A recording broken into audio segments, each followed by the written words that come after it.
Je crois qu'on est parti. Hein. Ça va être long, mais... Let's go. Journal de bord 3.5. Là, c'est un hors-série. Où, comme j'ai dit dans la vidéo précédente, on va parler, ou plutôt je vais vous parler de la formation que je devais faire au Québec et de comment la pandémie a fait capoter mon voyage. Donc pour commencer, ça sera une vidéo en plusieurs parties. Normalement, il devrait y en avoir à peu près 3, je dirais. Donc on va commencer avec les prémices, hein, tout de suite. Donc, l'histoire, elle commence comment ? J'ai connu l'école grâce à un tweet sur Twitter. Et c'était une fille qui en parlait. Et donc, elle parlait de cette école et elle disait qu'elle avait, grâce à cette école, elle avait eu son diplôme de réalisatrice / scénariste. Et donc, moi, ça m'a intéressé, vu que j'étais dans cette optique-là de moi aussi vouloir devenir scénariste, ça m'a intéressé. Je lui ai envoyé un petit message. Vous aurez les screens de toute façon que je vous mettrai. Donc je lui ai envoyé un petit message en lui expliquant entre guillemets ma situation, etc. Et après elle m'a répondu, on a commencé à discuter et elle m'a présenté l'école où elle avait eu son diplôme. Et donc l'école c'est le CTQ et elle se situe au Québec. Là on est à peu près en octobre 2018. Donc elle m'a présenté l'école, etc. Et donc moi après ça, je me suis moi-même renseigné sur l'école. Et après, j'ai envoyé ma candidature. Et ça, le moment où je me suis renseigné et j'ai envoyé ma candidature, c'était un an après, en juillet 2019. Donc en juillet 2019, j'ai envoyé ma candidature à l'ECTQ. Donc on va faire une pause. Donc je vais vous expliquer déjà ce que c'est que l'ECTQ et les formations qu'elle propose. L'ECTQ, c'est l'école de cinéma, de télévision et de Québec. De télévision de Québec, pardon. Il y a 5 formations. Donc il y a une formation acteur-actrice, caméra, lumière et son, montage vidéo, réalisation cinéma, scénarisation. C'est des formations qui peuvent être faites, peut-être certaines qui peuvent être faites en distanciel et d'autres qui sont plus préférables à faire en présentiel. Mais dans tous les cas, le présentiel c'est beaucoup mieux pour l'expérience, etc. En termes de prix, c'est moins cher en cours à distance, c'est plus cher en cours en présentiel. On ferme la parenthèse. Donc ensuite, pour la candidature, il fallait que je dise un peu mes goûts, mes films préférés, etc. Et que j'envoie une ébauche de ce que j'avais déjà pu écrire. Donc là, on passe un peu. On arrive en août 2019 où il y avait un entretien téléphonique qui devait se passer. Donc là, pareil, j'ai passé l'entretien téléphonique. C'était pas vraiment un entretien téléphonique, mais c'était plus un truc pour un peu expliquer comment ça va se passer la formation, tout ça quoi. Donc, il y a eu cet entretien téléphonique là, et après moi je devais attendre peut-être, j'ai attendu peut-être 2-3 semaines peut-être avant d'avoir une réponse, et la réponse a été positive. Et donc là on est toujours on est vers la fin août 2019. Avant de passer à la prochaine partie, on va faire une petite aparté. Au fait. Donc quand moi j'ai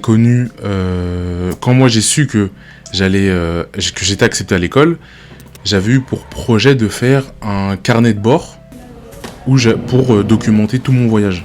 C'est-à-dire entre le moment où j'ai été accepté jusqu'au moment de la fin de ma session. Comme ça, j'allais faire plusieurs vidéos, pour après, au fur et à mesure, j'allais les monter. Tu vois, toutes les monter, ou même, quand j'étais là-bas, faire plusieurs petits formats de vidéos, que j'allais poster ça sur les réseaux sociaux, etc. Pour documenter mon voyage, montrer comment ça se passe, etc. quoi. Donc maintenant, on passe à la partie 2. Là, j'ai eu ma réponse positive et maintenant, il fallait faire un budget. Il fallait établir entre guillemets un tableau des budgets. C'est-à-dire pour savoir là où je devais dépenser et pour avoir une idée à peu près de combien il me fallait pour pouvoir partir. Donc c'est ce que j'ai fait. Et donc j'avais un budget, si je ne m'abuse, au total j'avais à peu près environ 8300 €. Voilà. Parce qu'il y avait, je vais vous énumérer ce qu'il y avait les frais de matériel, les frais de scolarité, le dépôt d'inscription, le loyer qu'il fallait payer là-bas, le billet d'avion, les vêtements qu'il fallait que j'achète avant de partir, parce que je l'ai pas dit, mais il y a 2 sessions. Il y a une session qui se déroulait de février jusqu'à juin, et une autre qui se déroulait de août jusqu'à décembre. Donc il fallait que j'achète des vêtements d'hiver, parce que j'allais être là-bas dans les périodes hivernales, en décembre quoi. Donc voilà les vêtements, l'assurance, les courses, possiblement une carte pour tout ce qui est transport en commun, et tout ce qui était autres dépenses comme voilà les sorties que je pouvais faire, le shopping et j'en passe. Et aussi un ordinateur parce qu'à l'époque j'en avais besoin. Ça c'est le budget, et aussi il fallait avoir l'argent, et pour l'argent il fallait que je travaille. À l'époque je travaillais en tant qu'opérateur de conditionnement. Oui, en tant qu'opérateur de conditionnement, et j'étais en intérim. Donc j'avais deux possibilités, soit je travaillais, ou soit je faisais une demande de prêt. Donc là, je vous parle, et moi, j'avais postulé pour la session qui devait se passer en février 2020. En termes de timing, j'avais pas vraiment beaucoup de temps pour déjà travailler, et pour essayer de récolter, il fallait que je récolte un maximum d'argent, quoi. Et j'avais établi à peu près que si par mois, je gagnais 1200, on va dire que j'aurais pu me débrouiller avec ce que j'avais. Parce que sur le budget, tout ce qui concernait les frais de scolarité, c'était mes parents qui allaient payer. Donc, j'aurais pu me débrouiller avec le restant. Comme j'ai dit, j'étais en intérim. Et le problème de l'intérim, c'est que, des fois tu vas travailler, des fois tu vas pas travailler. Donc, tu as des revenus ultra irréguliers. Et l'autre problème qu'il y a eu en même moment, c'est que j'ai eu un accident de travail. Donc ce qui fait que pendant à peu près 2 mois, j'ai pas pu travailler. Il me fallait de l'argent. Tout ce que je devais faire maintenant, c'était penser à la deuxième option, c'est-à-dire faire une demande de prêt. Et donc pour cette demande de prêt, il fallait faire un dossier, tout ça auprès de la banque, etc. etc. Là, on arrive fin novembre, début décembre. Le voyage doit se faire en février. Moi, en termes d'argent, j'ai rien, littéralement, j'ai rien du tout. Il faut monter le dossier, tout ça pour la demande de prêt, et il manque un document. Je vais faire une petite update par rapport au voyage que je devais faire normalement au Québec. Donc, normalement, je devais partir quand? Le 27 ou bien le 30, ça dépendait. Mais vu qu'il manque un document, je pars plus malheureusement. Mais je peux toujours, mais je reporte. Je pars plus là pour la session de février qui commençait le 3 et qui finissait en juin, fin juin, mais je pars plutôt le 24 août plutôt. En tout cas normalement, je pars le 24 août pour revenir en décembre. Ouais, voilà. Donc ce qui fait que là, ça ralentit un peu mon avancée dans ce milieu-là, du cinéma. Ça ralentit un peu mon avancée, mais ça la stoppe pas, donc voilà. Mais ouais, ça me fait un peu chier, mais bon, c'est pas grave. On reviendra plus fort. Après, ce que je vais faire pendant ce temps, c'est que je vais travailler, c'est tout. Hein. On va travailler, gagner de l'argent. Gagner de l'argent et ouais, voilà. On va travailler, gagner de l'argent, c'est tout, bon. Jusqu'au moment du départ, quoi. Ouais, c'est tout. On travaille, gagner de l'argent et continuer à écrire les projets. Parce que là, j'en ai quoi là? J'en ai un qui est terminé, j'en ai un deuxième que j'ai fini d'écrire. Mais bon, il me manque encore des trucs à faire. Et donc ouais, c'est pour ça que je voulais partir là-bas pour au moins pouvoir finaliser ces petits trucs là-bas, apprendre plus, tu vois. Mais bon, ça ralentit, comme je dis, ça ralentit un peu, mais bon, c'est pas grave. Et ouais, voilà quoi. On va continuer à travailler au maximum et on verra ce que ça va donner. Hein. On continuera les projets, à écrire, à faire lire, à revoir, et ainsi de suite. Et ouais, on verra ce que ça va donner, quoi. Donc, à l'année prochaine, ou même pas, je sais pas, on verra. C'est ce que j'ai fait, j'ai déplacé ma session, et genre vraiment, à la fin du mois de janvier, j'avais le document, quoi. Et donc, je leur ai présenté le document, et j'ai eu mon prêt. Et donc, maintenant, il fallait que, maintenant, vu que j'avais mon prêt, je pouvais déjà commencer à dépenser l'argent pour acheter tout ce qui était les vêtements, comme je dis plus haut, avant quoi, tout ce qui était les vêtements et tout ça, le dépôt d'inscription, tout ça, bref, j'en passe. je dirais février à mai, en soi, il s'est rien passé, ou plutôt, il s'est passé quelque chose. Il y a eu le Covid.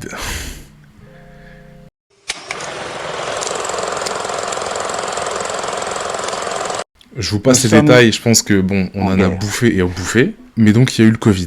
C'était quelque chose qui pouvait littéralement foirer mon voyage. Allez, ça c'est, là je vous parle comme si on était en février 2020. À l'époque, j'étais en mode, voilà, ça peut foirer mon voyage, mais je m'étais dit, d'ici à août, ça aura disparu. Quelle blague! Donc j'ai cru que ça allait disparaître. Comme j'ai dit, de février jusqu'à mai, il s'est rien passé de particulier à part le Covid, plus le confinement, plus le Covid qui grandit, puis grandit dans le monde entier littéralement. Bah moi j'étais toujours confiant sur le fait de partir, donc moi je pensais que il allait pas avoir plus de problèmes que ça. Voilà, il allait pas avoir plus de problèmes que ça, surtout que voilà, quand tu voyais que les pays petit à petit commençaient à déconfiner, que t'avais l'impression que les cas Covid, bah pareil, ça commençait un petit peu à baisser. Moi, tout le temps, j'étais en train de vérifier si... je regardais les infos, mais je regardais les informations concernant le Québec, concernant les voyages. J'allais sur les sites gouvernementaux, tout ça, pour voir si je pouvais voyager, dans quelles conditions je pouvais voyager, etc. etc. Concrètement, c'était une bonne galère. Donc voilà, moi, je regardais tout ça. Et donc là, on continue. Et donc là, on continue à passer le temps. Et on arrive vers juin 2020, où là, il faut réfléchir. Est-ce qu'on prend les billets ou est-ce qu'on les prend pas? Comme j'ai dit, moi j'étais confiant, moi je voulais aller là-bas. Donc j'ai pris mes billets, j'ai pris l'assurance, j'ai loué ma chambre, j'ai fait tout ça. Et entre-temps, je continuais toujours à faire mes petites vidéos pour mon carnet de bord et pour documenter mon voyage et tous les préparatifs du voyage. Et donc maintenant, là, pareil, le temps continue de passer. La situation, elle n'a pas évolué, elle n'a pas baissé, mais ça reste quand même tendu. Et petit à petit, les pays commencent à fermer leurs frontières, à fermer leurs frontières. Donc ça commence à devenir un peu bizarre. Donc les pays ferment leurs frontières en tout cas le Canada, il ferme ses frontières. Donc ça commence à devenir un petit peu bizarre. Et en plus de ça, il met des conditions que il faut que tu aies un permis d'études absolument si tu veux venir, ou encore, il faut que tu sois résident canadien.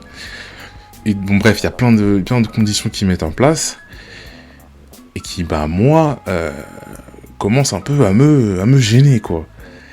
Donc moi, en termes de documents, pour là-bas, tout ce que j'avais, c'était l'AVE, c'était l'attestation de voyage électronique. Et donc, dans des conditions normales de voyage, c'est le seul document dont tu as besoin pour pouvoir voyager au Canada. Et donc moi, j'avais que ce document-là. J'avais pas de permis d'études parce que l'école, je crois qu'elle était pas... je crois que c'était en cours d'agrégation au niveau de l'État là-bas pour être éligible, entre guillemets, pour les permis d'études, etc. Bref, il n'y avait pas encore de permis d'études et moi j'avais juste mon AVE. Donc là, pareil, le temps il continue de passer. Et donc on commence à arriver à la période d'août, où là, l'école nous dit que, et bon après, voilà, ça c'était ce qui avait été mis en place au Québec, il fallait que toutes les personnes qui voyageaient vers le Canada devaient faire une quarantaine, oui bon, entre guillemets une quarantaine, de 15 jours quoi, devaient se mettre en quarantaine pendant 15 jours, et il fallait qu'ils puissent prouver qu'ils pouvaient subvenir à leurs besoins pendant ces 15 jours-là, pendant ces 15 jours de quarantaine. Donc, vu que le début de la formation c'était le 24 août, il fallait que je parte beaucoup plus tôt. Et donc moi j'avais pris mes billets pour le 9 août. Là c'est pareil, c'est toujours une hésitation à savoir est-ce que finalement je voyage, est-ce que je voyage pas trop. Mais pareil, ça bouge pas. Moi je voulais aller là-bas, donc dans ma tête, je vais voyager. Donc il y a toutes ces conditions qui se mettent en place. Et maintenant on arrive au mois d'août.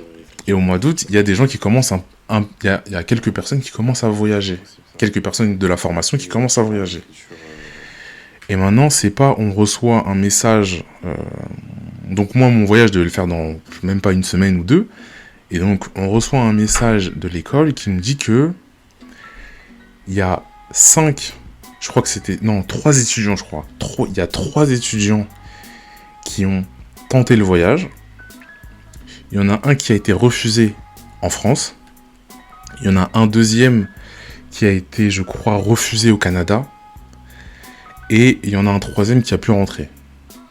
Donc là, on est à peu près à une semaine avant que je voyage.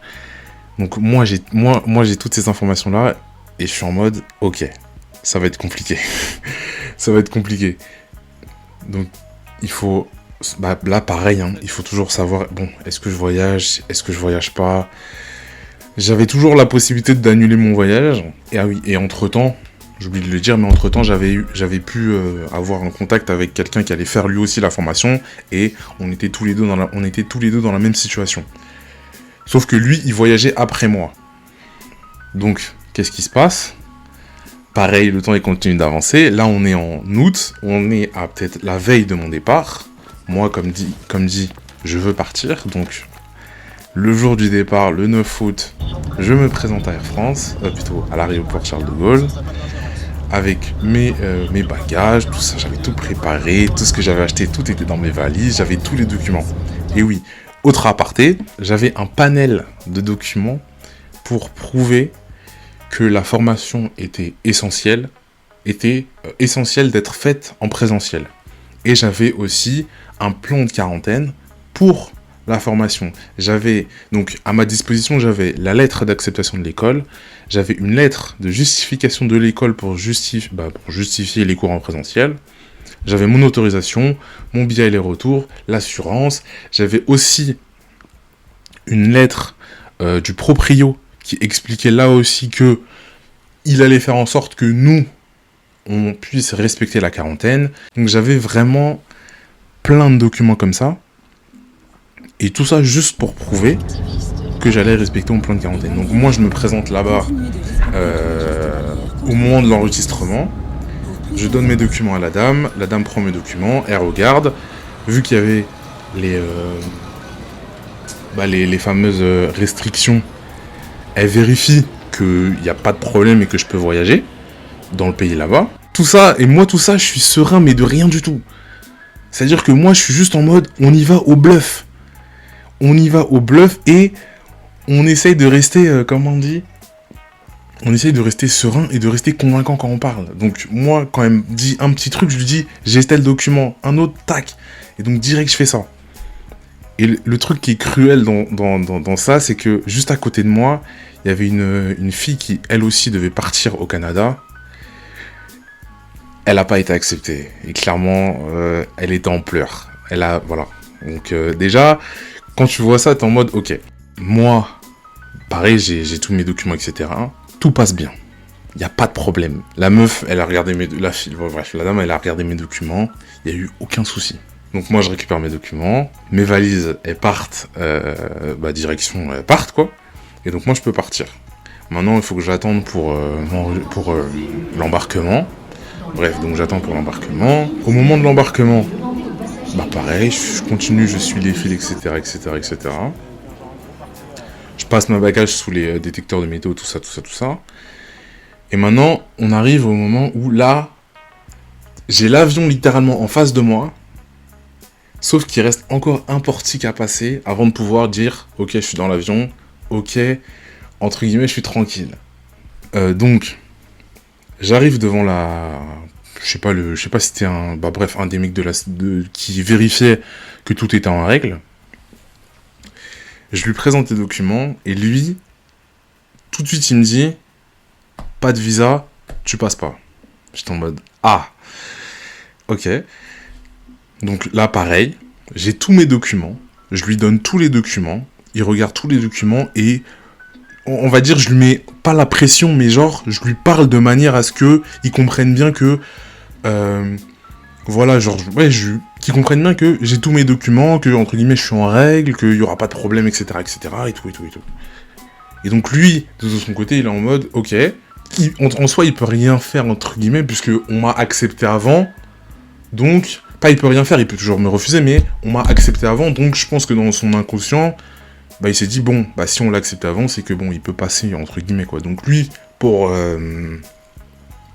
sa sécurité, au cas où il y a un problème plus tard, il prend en photo, je crois que c'était mon AVE qui l'a pris en photo, Et il a pris en photo, il m'a laissé passer. Donc je suis passé, j'étais bien, j'étais content, j'étais passé, donc j'étais dans l'avion, j'arrive, après quand t'arrives dans l'avion, tu te poses dans l'avion, tu ranges tes affaires, tout ça. Et on est parti pour, je crois que c'était 8 heures de vol. On est parti pour 8 heures de vol. Donc là-bas, il y a du décalage horaire. Donc moi, ma journée, elle a commencé à quelle heure? Donc la journée du 9, elle a commencé, je crois que peut-être vers 8 heures. Ouais, c'est 8 heures à peu près, je dirais. Et donc là, il est peut-être, peut-être 14... Ouais, parce que le vol était à 14h, donc il est 14h à peu près. Et donc il y a le décalage horaire, ce qui fait que quand je crois que j'arrive là-bas, il fait déjà nuit. Ou non, peut-être pas, je sais plus. Non, il faisait pas encore nuit quand j'arrive là-bas. Donc maintenant, j'arrive là-bas. On arrive au Québec. Comme j'ai dit, décalage horaire. Moi, je suis content. Je suis dans l'avion, j'étais content, voilà, j'arrive là-bas, je suis content. Je me dis, bon, ça va peut-être le faire, je vais pouvoir peut-être faire mon voyage. Mais les galères n'étaient pas encore terminées. Donc, je suis au Canada, à Montréal exactement.